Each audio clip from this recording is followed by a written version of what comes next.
ಕೃಷಿ ಉತ್ಪನ್ನ ಸಂಸ್ಕರಣೆ,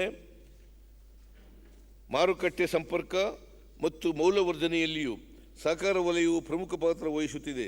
ಈ ಹಿನ್ನೆಲೆಯಲ್ಲಿ ಕೃಷಿ ಮಾರಾಟ ಇಲಾಖೆಯ ಮೂಲಕ ಈ ಕೆಳಕಂಡ ಕ್ರಮಗಳನ್ನು ಕೈಗೊಳ್ಳಲಾಗುವುದು.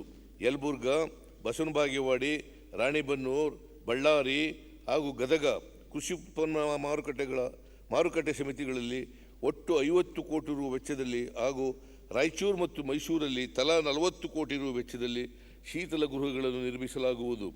ರಾಯಚೂರಿನಲ್ಲಿ ಸುಸಜ್ಜಿತ ಒಣಮೆಣಸಿನಕಾಯಿ ಮಾರುಕಟ್ಟೆಯನ್ನು ಅಂದಾಜು 25 ಕೋಟಿ ರು ವೆಚ್ಚದಲ್ಲಿ ಸ್ಥಾಪಿಸಲಾಗುವುದು ಮತ್ತು ರಾಣಿಬೆನ್ನೂರಲ್ಲಿ 112 ಕೋಟಿ ರು ವೆಚ್ಚದಲ್ಲಿ ನಿರ್ಮಿಸಲಾಗುತ್ತಿರುವ 222 ಎಕರೆ ಮೆಗಾ ಮಾರುಕಟ್ಟೆ ಪ್ರಾಂಗಣದಲ್ಲಿ ಒಣಮೆಣಸಿನಕಾಯಿ ಮಾರುಕಟ್ಟೆಯನ್ನು ಪ್ರಾರಂಭಿಸಲಾಗುವುದು.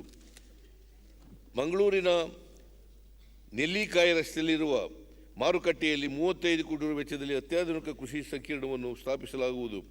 ಕೃಷಿ ಉತ್ಪನ್ನ ಮಾರುಕಟ್ಟೆ ಸಮಿತಿಗಳ ಎಲ್ಲ ಕಾರ್ಯಚಟುವಟಿಕೆಗಳನ್ನು 10 ಕೋಟಿ ರು ವೆಚ್ಚದಲ್ಲಿ ಡಿಜಿಟೈಸ್ ಮಾಡಲಾಗುವುದು.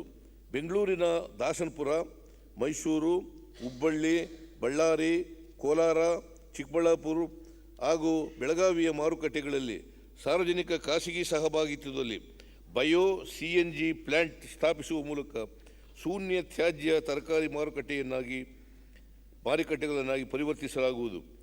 APMCಗಳಲ್ಲಿ ವಿದ್ಯುತ್ ಚಾಲಿತ ವಾಹನ ಕೇಂದ್ರಗಳನ್ನು ಹಾಗೂ ಪೆಟ್ರೋಲ್ ಬಂಕ್ಗಳನ್ನು PPP ಮಾದರಿಯಲ್ಲಿ ಸ್ಥಾಪಿಸಲು ಒತ್ತು ನೀಡಲಾಗುವುದು.